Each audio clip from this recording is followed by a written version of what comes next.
Lai gan iedzīvotāju skaits Daugavpilī no kādreizējiem vairāk nekā 100 000 cilvēku patlaban samazinājies līdz 78 000, tā aizvien ir Latvijas otra lielākā pilsēta aiz Rīgas. Tomēr ekonomikas un vispārējās attīstības rādītājos Daugavpils jau ilgi ieņēmusi vienu no pēdējām vietām starp valsts pilsētām. Kas varētu būt cēloņi šai situācijai, ko pilsēta plāno un ko tai vajadzētu darīt, lai atpalicību mazinātu un varbūt pat izrautos savam izmēram atbilstošās pozīcijās Latvijas valsts pilsētu konkurencē. Iekšzemes koproduktā uz vienu iedzīvotāju pēc 2021. gada datiem Daugavpils ieņem tikai 8. vietu Latvijas valsts pilsētu vidū, apsteidzot uz turismu orientētās Jūrmalu un Ogri. Togad viena Daugavpils iedzīvotāja radītais IKP faktiskajās cenās bija nepilni 11 000 eiro, kas ir būtiski mazāk nekā Rēzeknē – 13 500. Vidējā mēneša alga Daugavpilī 2022. gadā bija viszemākā starp valsts pilsētām – 740 eiro, šajā ziņā no priekšpēdējā vietā esošās Rēzeknes atpaliekot relatīvi nedaudz. Arī iedzīvotāju ienākumu nodokļu nomaksas ziņā uz vienu iedzīvotāju Daugavpils ieņēma pēdējo vietu no valsts pilsētām. Savukārt uzņēmumu saražotās produkcijas vērtībā uz vienu iedzīvotāju spēja apsteigt tikai Jūrmalu un Ogri. Tieši tāpat arī uzņēmumos nodarbināto iedzīvotāju īpatsvaru ziņā.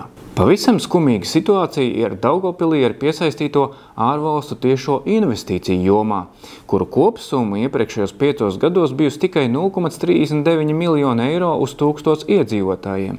Trešais sliktākais rādītājs starp Latvijas valsts pilsētām, pārspējot vien Ogri un Jēkabpili. Bezdarba ziņā Daugavpils ir priekšpēdējā vietā starp valsts pilsētām, šajā rādītājā gan apsteidzot Rēzekni. Uz kopējā pesimistiskā fona kontrastē kāds rādītājs, kurā Daugavpils izceļas ļoti pozitīvi, proti piesaistītā Eiropas Savienības fondu finansējuma ziņā uz vienu iedzīvotāju pilsēta pērn ieņēmusi pat 1. vietu Latvijā. Atliek cerēt, ka šie ieguldījumi sekmēs arī pilsētas ekonomisko attīstību. Tomēr, kāpēc Latvijas otras lielākās pilsētas ekonomika ir tik nekonkurētspējīga, pat valsts mērogā, par Baltiju nerunājot?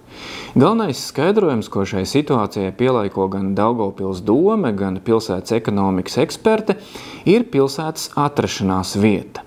Daugavpils attīstības vide ir atkarīga no ekonomiskās situācijas un izaugsmes tempiem Latgales plānošanas reģionā kopumā. Latvijā reģionālās atšķirības ir vienas no augstākajām ES valstu starpā. Sarūkot iedzīvotāju skaitam Latvijā un Latgales reģionā, iedzīvotāju skaits sarūk arī Daugavpils valsts pilsētā, bilancē raksta pilsētas domes pārstāvji. Savukārt Daugavpils Universitātes ekonomikas profesore Ludmila Aleksējeva norāda uz 2 galvenajiem no Daugavpils ģeogrāfiskās atrašanās vietas izrietošiem ekonomikas attīstības kavēkļiem. Konkurētspēju būtiski kavē sasniedzamības faktors, kas ietekmē arī biznesa eksporta spēju. Pat ja uzņēmums ir potenciāli eksporta spējīgs, strādājot Daugavpilī veidojas papildu riski un izmaksas, jo ceļš līdz tuvākajai ostai un lidostai parasti nozīmē veselu papildus dienu loģistikai, skaidro Ludmila Aleksējeva.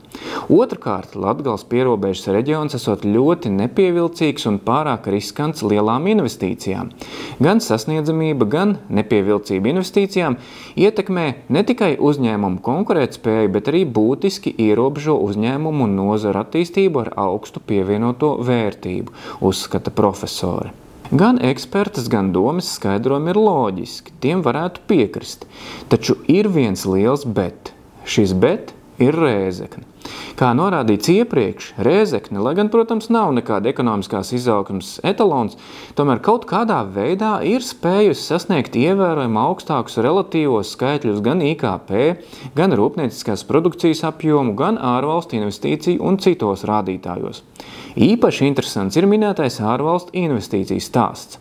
Rēzekne, tāpat kā Daugavpils, atrodas riskantajā pierobežas reģionā, taču pēdējos 5 gados tā ir spējis piesaistīt daudz vairāk ārvalstu tiešo investīciju.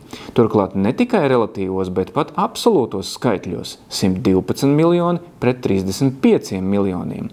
Tas liek secināt, ka ar atrašanās vietu vien Daugavpils neveiksmes tomēr nevar izskaidrot.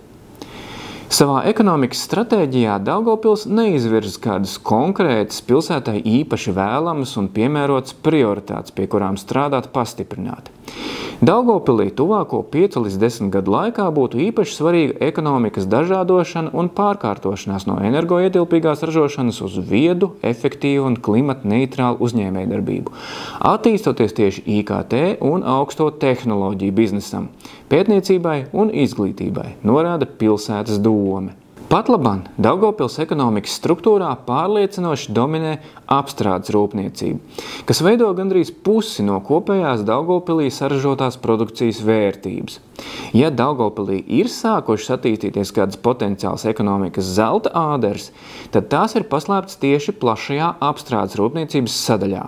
Dažas no šādām cerīgākajām āderēm, lūkojoties uz pilsētas lielāko uzņēmumu sarakstu, ir saistītas ar relatīvi augsto tehnoloģiju ražošanu. Gan optika, gan kabeļi, gan sintētiskās šķiedras. Vadošais uzņēmums pērn ar 72 miljonu eiro lielu apgrozījumu bijis optisko instrumentu ražotājs Sijā Pulsar Optics, kas ir viens no veiksmes stāstiem Latgales speciālās ekonomiskās zonas programmas ietvaros.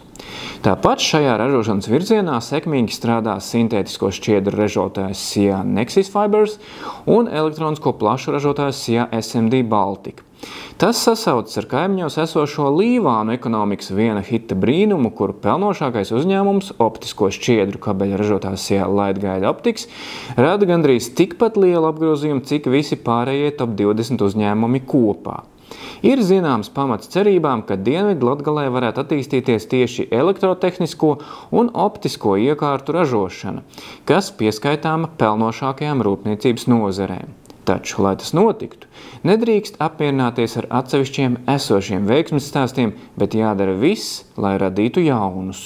Interesanti, ka līdzīgi kā iepriekšējā rakstā apskatītā Jelgava, arī Daugavpils lielas cerības liek uz jaunas industriālās teritorijas attīstību, kurā patlaban gan tikai plānots uzcelt vienu ēku ar vienu ankuru nomnieku.